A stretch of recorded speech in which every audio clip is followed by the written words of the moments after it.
নমস্কার। আজকে সূর্যগ্রহণ নিয়ে আলোচনা করব, অর্থাৎ সূর্যগ্রহের ট্রানজিট নিয়ে আমরা আলোচনা করব। আমরা জানি প্রত্যেক মাসেই সূর্যগ্রহ তার নিজের মতোই সে ট্রানজিট করে। এই মুহূর্তে সূর্যগ্রহ বসে আছে আপনার মীন রাশিতে। সূর্যগ্রহ ট্রানজিট করবে তার উচ্চ রাশি মেষ রাশিতে। কবে ট্রানজিট করবে, কখন ট্রানজিট করবে, কতদিন থাকবে, কি তার এফেক্ট হবে 12 রাশির ক্ষেত্রে, সেটা নিয়ে আমাদের আলোচনার বিষয়বস্তু। এর মধ্যেই সূর্যগ্রহ আবার ট্রানজিটও হবে আবার তার নক্ষত্র। সূর্যগ্রহ ট্রানজিট করবে নক্ষত্র, সেটা ছোট ছোট আপনাদের কাছে আমি আলোচনা করব। সূর্যগ্রহ যখন 14 এপ্রিল, সূর্যগ্রহ 14 এপ্রিল সূর্যগ্রহ ট্রানজিট করবে তার উচ্চ রাশি মেষ রাশিতে। কখন ট্রানজিট করবে? সূর্যগ্রহ ট্রানজিট করবে মঙ্গলবার সকাল 9:38। সকাল 9:38 সূর্যগ্রহ ট্রানজিট করবে মীন রাশি ছেড়ে মেষ রাশিতে। থাকবে কতদিন? 15 মে পর্যন্ত এই উচ্চ রাশি মেষ রাশিতেই অবস্থান করবে। তার জন্য কিন্তু 12 রাশির ক্ষেত্রেই তার প্রভাব বিস্তার করবে। মেষ টু মীন 12 রাশির ক্ষেত্রে তার প্রভাব বিস্তার করবে। কারোর ক্ষেত্রে ভালো হবে, কারোর ক্ষেত্রে একটু সতর্কতা, কারোর ক্ষেত্রে একটু সচেতনতা। এই হলো 12 সূর্য সিচুয়েশন। সুতরাং সূর্যগ্রহের এই যে সূর্যকে আমরা বলি সমস্ত গ্রহের রাজা সূর্য। সূর্য যদি আপনার বার্থ চার্টে স্ট্রং থাকে তাহলে কিন্তু আপনার একটা কুচপড়া মেন্টালিটি থাকবে, কনফিডেন্ট থাকবে, লোকের কাছে একটা সম্মানের জায়গা আপনার থাকবে, আপনি একটা ভালো পদ অধিকার করে বসে থাকবেন, আপনার একটা লেভেল থাকবে এবং আপনার মধ্যে একটা অহংবোধ আসবে। সেটা অরিজিনাল অহংবোধ, লোক দেখানো অহংবোধ না, থাকবে আপনার মধ্যে, কোয়ালিটি থাকবে, কনফিডেন্ট থাকবে। সুতরাং এই যে সূর্য গ্রহ আপনার মেষ রাশিতে ট্রানজিট করবে, অর্থাৎ 14 এপ্রিল থেকে আপ টু 15 মে পর্যন্ত আপনার রাশির জন্য কি প্রভাব বিস্তার করবে সেটা জানার আগে অবশ্যই আমরা একটু আলোচনা করে নিই। কেন এই আলোচনাটা করি সবসময় আপনাদের কাছে, যারা আমার অ্যাকচুয়াল হিতাকাঙ্ক্ষী ভিউয়ার্স বা হিতাকাঙ্ক্ষী ক্লায়েন্ট, তারা সবসময় বলে পার্থদা একটু আলোচনা করুন তন্ত্রটা নিয়ে। তন্ত্রটা নিয়ে কেন আলোচনা বেশি করতে চাই না, তন্ত্রটা হচ্ছে গোপন গুহ্যবিদ্যা, গুপ্তবিদ্যা। কেন আমি তন্ত্রটাকে একদম অপারেশন থিয়েটার ওটির মতো চিন্তা করি, পুরোটা লোকচক্ষু আড়ালে রাখতে চাই। কিন্তু আপনাদের মধ্যে কনফিউশন থাকে, পার্থক্যকে দেখে তো মনে হয় না তান্ত্রিক। শুনুন, দেখে কোনো প্রয়োজন হয় না। আপনার পরিচয় আপনার কাজে। কথায় বলে ফলেন পরিচয়তে, ফলেন পরিচয়তে। কাউকে দেখে যে সবকিছু বিচার হতো, তা যারা সেজেগুজে বসছেন, আমি কাউকে ছোট করছি না, ক্ষমা করবেন এই ভাষা নিয়ে, কাউকে ছোট করছি না। আর যারা না সেজে বসছেন তন্ত্রের মতো, যারা একদম লোকচক্ষুর আড়ালে রয়েছেন, তারা হচ্ছে অ্যাকচুয়াল তান্ত্রিক। আমি বলি অ্যাকচুয়াল তান্ত্রিক, অ্যাকচুয়াল তন্ত্রবিদ্যা যা সাধনা করেন, তারা কখনো এই মিডিয়া লাইনে বা লোক সম্মুখে আসবেন না। আমি জানি আসবে না, আমিও আসতে চাইনি, বা আমি কোনো আলোচনা করতে চাই না। ওই যোগ্য নিয়ে আলোচনা, যোগ্য দেখানো মিডিয়াতে একদম টোটালটাই ভুল। যোগ্য করা, দেখানোটা এটা সম্পূর্ণটাই ভুল। কোনো দেখানো, যোগ্য কোনো দেখানো যায় না, করতে নেই। আহুতি দেওয়াটা দেখাতে নেই, এটা সম্পূর্ণ গোপনীয়তা মেনটেন করতে আমি অন্তত মনে করি। কারণ আমার বংশ পরম্পরায় যেভাবে চালিয়ে এসছে, এবং যারা আমাকে, যাদের কাছে আমি শিখেছি, যারা আমার গুরুদেব ছিলেন, এই তন্ত্রের গুরু, একাধিক গুরু ছিলেন আমার সেই সৌভাগ্য হয়েছিল, তাদের কাছ থেকে শিক্ষাটা পেয়েছি। তারাই বোঝেন, তাদের জন্য আমি কোন এই মিডিয়ায় বসে তন্ত্রের এই বা যখন যোগ্য করছি, তখন সে ভিডিও করেন, কাউকে কোনো প্রেজেন্টেশন করিনি মিডিয়াতে, প্রয়োজন মনে করি না। যখন আমি ইলেকট্রনিক্স মিডিয়াতে তখনও কোনো প্রয়োজন নয়, যারা আমাকে আগে থেকে চেনে তারা জানেন।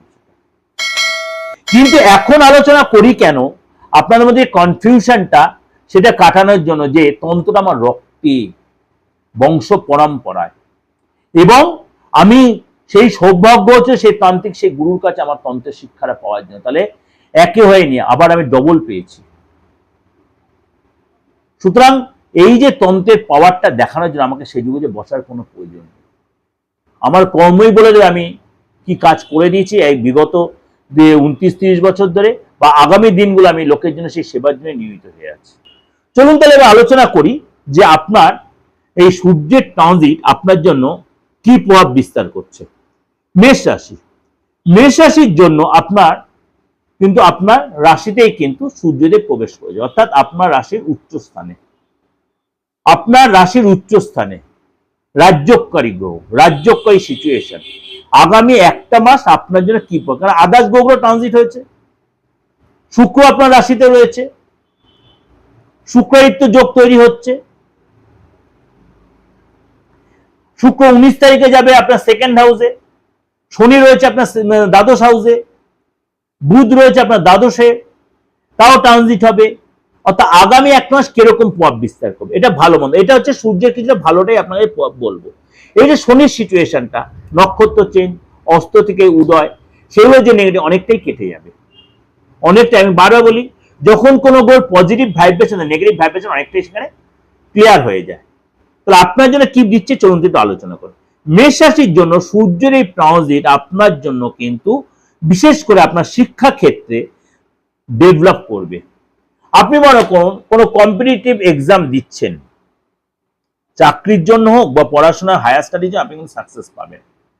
আপনার মধ্যে আলাদা কনফিডেন্স, একটা ঊর্জা তৈরি হবে, যেটা আপনার মধ্যে ল্যাক করছিল কনফিডেন্স, সেটা আপনার যে ডেভেলপ করবে। শরীর স্বাস্থ্যের আগের চেয়ে বেটার হবে। যদিও আপনার রাশির মঙ্গল, রাশির অধিপতি মঙ্গল, সে এখন জলরাশিতে শনির সাথে জুতি, মাঝে মাঝে শরীরটা খারাপ হতে, ঠান্ডা লাগাটা থাকছে, ভাইরাল ফিভার হতে পারে, গলাটা ব্যথা হতে পারে, কিন্তু সেটা মানে কিছু কিছু সময় আপনি যদি একটু নিজেকে ঠিক রাখেন, কেন এখন প্রচন্ড গরমের সময় পড়ছে, আপনাকে সুস্থ আপনাকে রাখার জন্য আপনাকে কিছু কিছু নিয়ম পন্থা অবলম্বন করতে হবে। মাথাটা ঠান্ডা রাখতে হবে, হেক্কারি ভাবটা ত্যাগ করতে হবে। আপনি পড়াশোনা করছেন, পড়াশোনায় মন লাগাতে হবে। যদি ঠিক মতো প্ল্যান করে এসে যখন সরকারি চাকরি পরীক্ষা দিয়ে দেয়, সরকারি চাকরি পরীক্ষা আগে দিয়েছে, এখানে কোনো রেজাল্ট আউট, আপনাকে রেজাল্ট লাগতে পারে। আপনার কিন্তু সেটা চাকরি দীর্ঘদিন আপনি বেকারত্বে কাটাচ্ছেন, আপনাকে চাকরি বা আপনি বেটার কোনো চাকরি এক্সপেক্ট করছেন, আপনি শরীরটা নিয়ে মাঝে মাঝে ডিস্টার্ব হলেও আপনি সেটা ঠিক হয়ে যাবে। বিশেষ করে আপনার ঠান্ডা লাগা, রক্তের কোনো ডিস্টার্ব, রক্ত রিলেটেড কোনো প্রবলেম, মাথাটায় ঘাড়ে যন্ত্রণা, প্রেশারটা একটু বেড়ে যায়, এগুলো কিন্তু অল্প স্বল্প আপনাকে ফিল করাবে। জেদ ভাবটা আসতে পারে, কারণ রবি উচ্চ রাশিতে বসে, মঙ্গল আপনার মানে নিচ রাশি অর্থাৎ জলরাশিতে বসে আছে। মঙ্গল জলরাশি, মঙ্গলের মঙ্গল নিচস্থ হচ্ছে অন্য ঘরে, সেটা আমি পরে আলোচনা করবো। মঙ্গল এখানে জলরাশিতে বসে আছে, দ্বাদশ হাউসে। কিছু কিছু বলছে জটক বিচার, জটক বিচার তো অবশ্যই প্রয়োজন। আপনি এত একটা মানে জীবনে প্রবেশ করতে যাচ্ছেন, ছেলে বা হোক মেয়ে হোক, বা আপনি প্রেম করেছেন, প্রেম করলে সেটা করাটা ঠিক হবে না। আপনি আমার একটা রিলেশন রয়েছে, জটক বিচার দেখালো ভুল বেরোচ্ছে, জটক বিচারটা খুব মানে এখন এই ল্যাপটপে বা আপনার অ্যান্ড্রয়েড ফোনের মাধ্যমে জটক, এটা কিন্তু একদমই ভুল।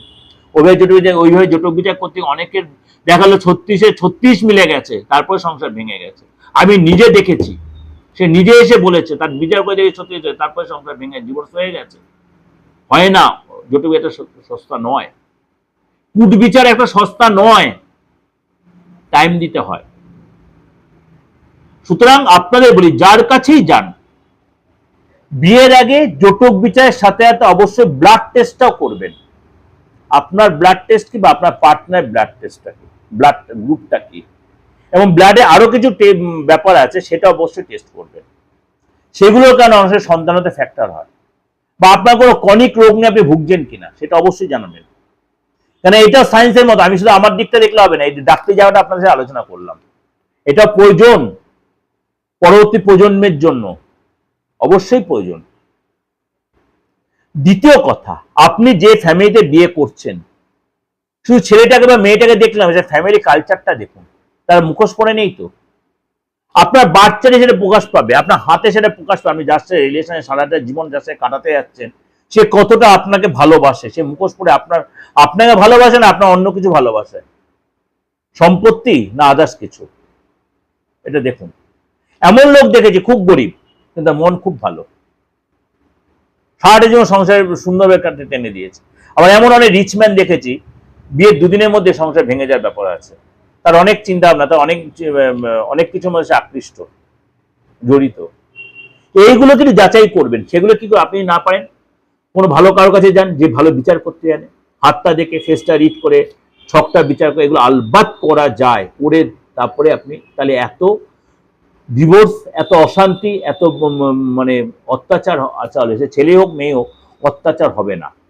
যারা প্রেম করছেন তাদেরকেও বলি যে সুযোগ থাকে সেটাও করবেন।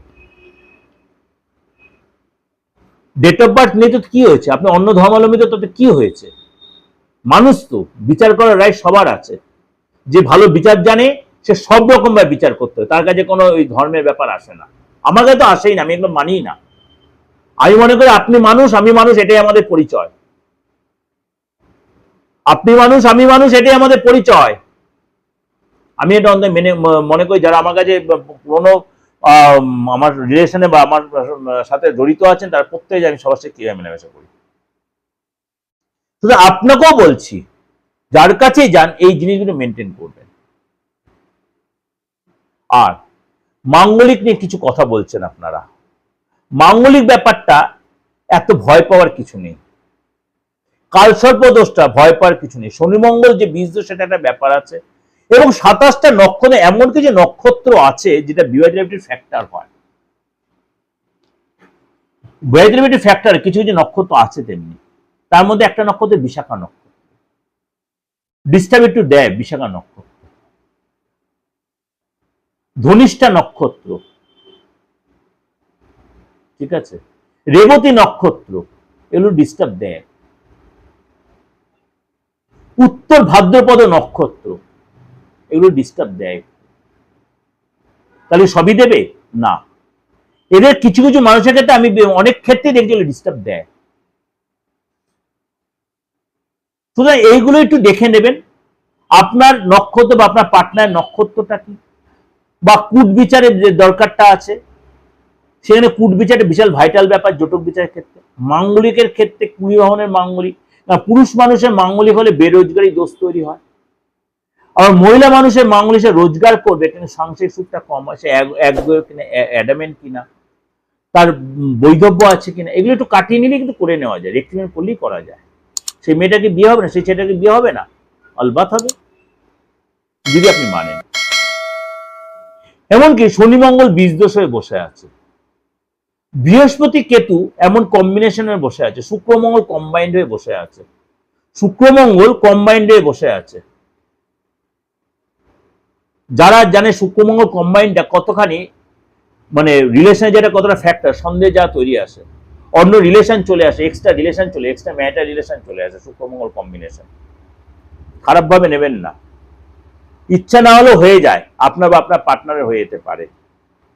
এইগুলোকে অবশ্যই একটু রেক্টিফাই করবেন, দেখবেন আপনি অনেকটা আপনার সংসারে অনেক স্মুথলি আপনি চালাতে পারবেন। চলুন তাহলে এবার আলোচনা করুন। আপনি বিবাহিত হন, সন্তান জায়গাটা কিন্তু ডেভেলপ করবে, কিন্তু সন্তান মাঝে মাঝে আপনার কথা একটু অবাধ্য হতে পারে, সন্তান আপনার কথা একটু অবাধ্য হতে হয়, সেটা আপনাকে একটু ট্যাক্টফুলি ম্যানেজ করতে হবে। কেরিয়ারের জায়গাটা, প্রমোশনের জায়গাটা উন্নতি হবে, নতুন কোনো চাকরি, নতুন যেটা বললাম নতুন চাকরি, নতুন কোনো যোগাযোগ, নতুন কোনো সুযোগ আসবে, বসের সাথে সহযোগিতা তৈরি হবে, বস আপনাকে দীর্ঘদিন অবজার্ভ করছে যেটা ভালো প্রমোশন দিতে পারে, এবং আপনার এই সময় সুযোগ আসবে। এই সময় কিন্তু আপনার কাজের ভার, কাজের দায়িত্ব বৃদ্ধি হবে, ট্রান্সফার হতে মনের মতো ট্রান্সফার হতে পারে, এসব সম্পত্তি কেনার একটা যোগ তৈরি হতে পারে, সম্পত্তি কেনার যোগ তৈরি হতে, কিন্তু সম্পত্তি কেনাকে বি কেয়ারফুল, কারণ আপনার সম্পত্তির অধিপতি মঙ্গল কিন্তু আপনার নিচস্থ হয়ে বসে আছে, বি কেয়ারফুল, ভুল কোনো সম্পত্তি, ভুল কোনো লিটিগেশন সম্পত্তি চলে আসতে পারে, লোভে পড়ে আপনি তো কম দামে কিনে ফেলে পরে কিন্তু আপনাকে চাপে পড়তে হবে, বি কেয়ারফুল। এটা এখানে কিন্তু আপনার ট্রান্সফার মানে বাড়ি চেঞ্জ করতে পারেন, হোস্টেল চেঞ্জ করতে পারেন, বসের সাথে মনোমালিন্য চলছে সেটা আপনার ঠিক হতে পারে, বস আপনাকে গুরুত্ব দেবে, একসাথে মিটিং করবেন, এবং এই সময় কিন্তু আপনার অহংকার কন্ট্রোল করতে, নিয়ন্ত্রণ রাখতে, কথাবার্তা সংযত থাকবেন, পার্টনার সাথে সংযত হয়ে কথা বলবেন। এই সময় কিন্তু আপনার অহংকার অহমিকার ত্যাগ না করেন, তাহলে কিন্তু আপনার সুস্থ সম্পর্ক নষ্ট হতে পারে। এবং সন্তানের জায়গাটা একটু সতর্ক থাকবেন, সন্তান মাঝে মাঝে আপনার কথার অবাধ্য হতে পারে, কিন্তু আবার আপনাকে একটু তাকে চাপে রাখতে হবে, ভুলভাল কথাবার্তা বলতে পারে, আপনাকে কিন্তু তাকে শাসনের মধ্যে রাখতে হবে। নতুন কোনো যোগাযোগ, নতুন কোনো সুযোগ আসবে, রাস্তায় চলাফেরা থেকে সাবধান, জল থেকে সাবধান, জল থেকে সাবধান, এগুলো একটু মেনটেন করতে হবে। এই সময় কিন্তু আপনার রাগ কন্ট্রোল করতে, অহংকার ত্যাগ করতে, পয়সা করে আপনার আসবে, নতুন যোগাযোগ, সোশ্যাল মিডিয়া বলুন, মানে বা আপনি যখন আইনি ব্যাপারে কোনো কাজে জড়িত আছে সেখানে সাকসেস পাবেন, আপনি আইনি কোনো কাজে জড়িত আছে সেখানে সাকসেস পাবেন আপনি। এই সময় লোকের কাছে যথেষ্ট গুরুত্ব বাড়বে, নিজের প্রেজেন্টেশন বাড়বে, নিজের স্কিল দেখাতে পারবেন,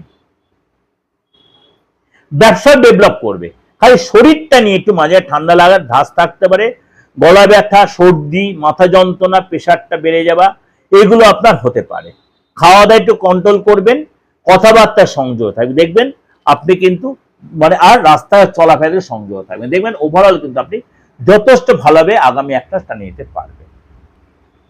এটা আপনাদের হচ্ছে ওভারঅল প্রেজেন্টেশন আমি দিলাম, অবশ্যই আপনাদের ভালো লাগবে, অবশ্যই মিলবে।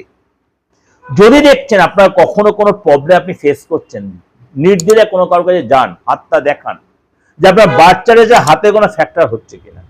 যদি দেখেন হাতে মঙ্গলে যারা ভালো আছে, তাহলে এত অসুবিধা কিছু করেন বা আদার্স গ্রহগুলো সাপোর্ট দিচ্ছে আপনাকে, ভয় পাওয়ার কিছু নেই, সেই আপনার প্রতিকার বলে দেবে। আর যদি মনে প্রার্থনাজির কাছে আসবেন, নির্দ্বিধায় আসবেন, একটা ফিস দিয়ে আপনি আপনার প্রেডিকশন করে যে প্রতিকার দরকার আমি বলে দেবো, সেটা আপনি নিলে সেই জায়গাটা আপনি রিলিফ পাবেন। 891073325943960106 অবশ্যই ফোন করে নেবেন। নমস্কার, ভালো থাকবেন।